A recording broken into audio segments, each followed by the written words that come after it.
The Utah Jazz has surprised the NBA world, coming out onto a hot start here in the early stages of the NBA season, sitting at a 15-12 record at sixth place in the Western Conference. They're really rolling. Their momentum is really solid. They look like a very good offensive and defensive team and have proved everyone wrong up to this point in the NBA. Welcome, ladies and gentlemen, to the first ever episode of our X Factor Standouts here on the X Factor Sports Talk Network. Be sure to like, comment, and subscribe for daily NBA coverage as well as hot topics like this. But without further ado, let's get right into it here.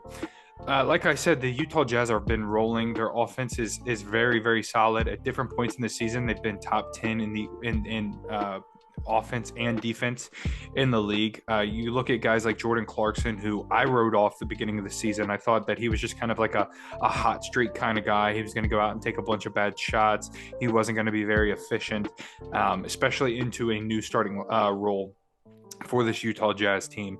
And up to this point, he's proven me wrong. He's been able to lead them at certain points, been able to hit big buckets, and been able to put up high numbers.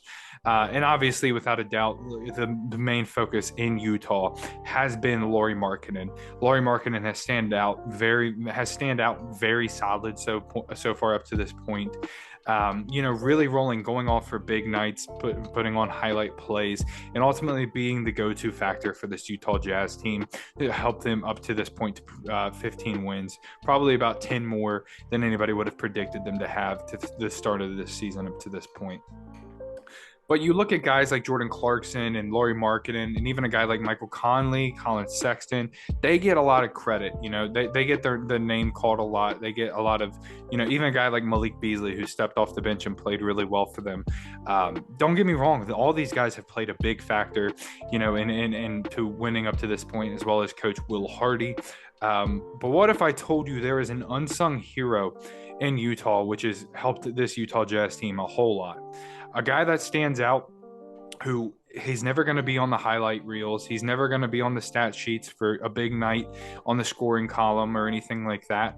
But a guy that does all the right things and all the little things that are needed for a team to be successful. That guy for this Utah Jazz team is Jared Vanderbilt. Jared Vanderbilt out of Kentucky. This is his fourth year in the league. He got drafted back in 2017, made his debut in 2019, so a few years here in the league. Up to this point, really, before this season, wasn't making a whole lot of noise. He started off in Denver, didn't do much. His first couple years in Minnesota, he had maybe a couple moments, but we're really starting to see him now. Over the last 3 years, his minutes have gone up from 17 now up to 25. Jared Vanderbilt is a guy that at Kentucky, there was a running joke that Jared Vanderbilt was very good at everything except putting the ball in the basket. And I think that's translated into the NBA.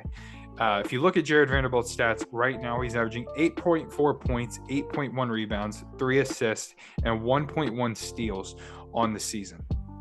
If any of you have watched the Utah Jazz up to this point in the season, like I said, what Lauri Markkanen's done. You know what Jordan Clarkson's done. You've seen Malik Beasley come off the bench and play well. You've seen Colin Sexton have solid nights as well. But one thing that stood out to me every time I've watched this Jazz team is a guy like Jared Vanderbilt does all the right things. It seems like defensively, he's stepping up to the challenge and guarding team's best players. He's able to make noise on the rim. He's able to protect the rim a little bit as well. But more importantly, what's important to me is why I had so much doubt with this Utah Jazz team early on is because I had doubts that they were going to be able to buy into roles. Like I thought Jordan Clarkson and Colin Sexton were just going to try to outshoot each other. I thought Lauri Markkanen wouldn't stand out as much as he has up to this point. So there's a lot of guys, like even a guy like Kelly Olynyk as a shoot first kind of guy. Jared Vanderbilt comes in. When Utah traded him, when Utah got him in this trade, it seemed like the Minnesota just threw him in as a piece, just throw away to get Rudy Gobert.